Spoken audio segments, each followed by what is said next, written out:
এই প্রচণ্ড গরমের দিনে দুপুরে খাদ্য তালিকায় প্রথম পাতে কিন্তু শুক্তো আর শেষ পাতে একটু টক থাকলে কিন্তু সেটা শরীরের জন্য ভীষণ উপকারী। আজকে আমি আপনাদের করে দেখাবো চাল কুমড়োর শুক্তো। রান্না করা একদমই সহজ এবং ভীষণ সুস্বাদু এই শুক্তো রান্নার পদ্ধতি আসুন আমরা দেখে নিই। চাল কুমড়ো শুক্তো রান্না করার জন্য এখানে আমি একটা বড় সাইজের চাল কুমড়ো ছোট ছোট টুকরো করে কেটে নিয়েছি। আগে খোসাটা ছাড়িয়ে ভালো করে জল দিয়ে ধুয়ে নিয়েছে, তারপরে টুকরো করেছি। কাটার পর কিন্তু আর জলে দিয়ে ধোবেন না, তাহলে চাল কুমড়োর গুণাগুণটা নষ্ট হয়ে যায়। এই চাল কুমড়োটাকে আমি প্রেসারে কিন্তু একটা সিটি মেরে সেদ্ধ করে জল ঝরিয়ে নেব।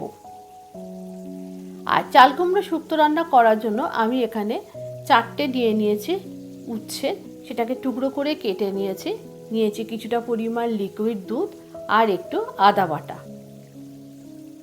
এরপরে কড়াইতে দিয়ে দিয়েছি 2 টেবিল স্পুন মতো সর্ষের তেল দিয়ে প্রথমেই আমি উচ্ছেগুলোকে একটু লাল লাল করে ভেজে তুলে নেব।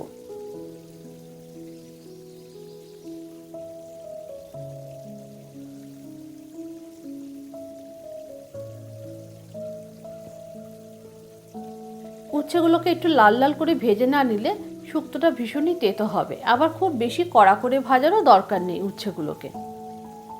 এরপরে ওই তেলের মধ্যে আমি কয়েকটা ডালের বড়ি একটু ভেজে তুলে নিয়েছি। বড়ি দিলে কিন্তু শুক্তোর স্বাদ আরও দ্বিগুণ হয়ে যায়, তাই ঘরে বড়ি থাকলে আপনারা অবশ্যই বড়ি দেবেন। বড়িগুলোকে ভেজে তুলে নেওয়ার পর কড়াইতে থাকা ওই তেলের মধ্যেই দিয়ে দিলাম একটু রাঁধুনি ফোড়ন। আপনারা চাইলে কিন্তু এর সাথে একটু 5 ফোড়নও দিতে পারেন।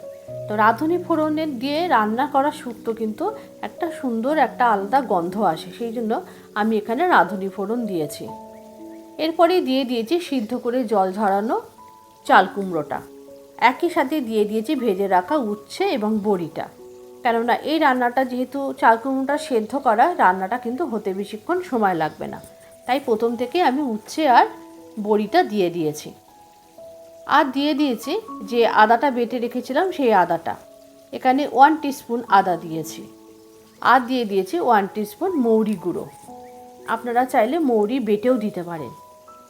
দিয়ে খুব ভালো করে আমি মশলার সাথে চাল কুমড়োটা একটু ভালো করে মাখিয়ে নিয়েছি। এই সময় দিয়ে দিয়েছি লিকুইড দুধটা। দুধটা একটু কম মনে হয়েছে, তাই জন্য পরে আমি আরও একটু দুধ এর মধ্যে দিয়ে দিয়েছি।